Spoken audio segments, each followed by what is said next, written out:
So, bei dem Stickerl starten wir auf der zweiten Reihe auf Druck wieder ganz normal. Ziehen.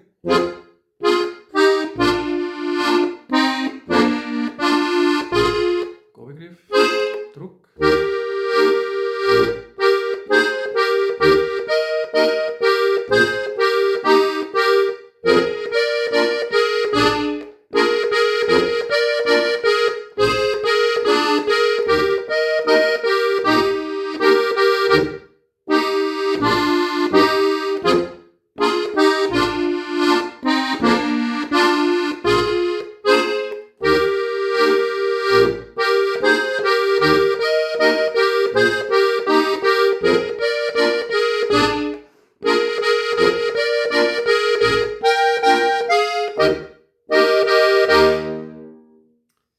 Jetzt der zweite Teil auf Zug.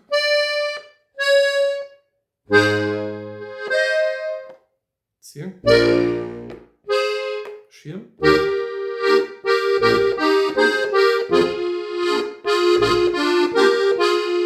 Bass oben. Gabelgriff.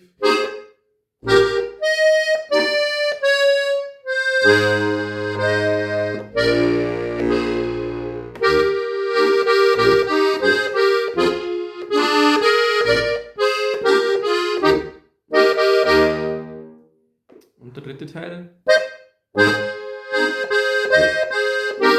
Und jetzt einen schnellen Wechsel auf Zug.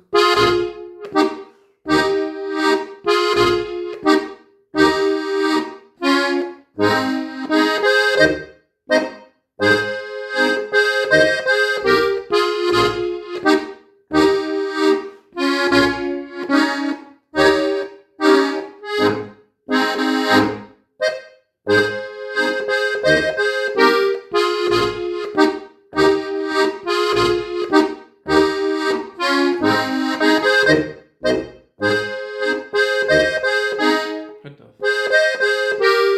Zug.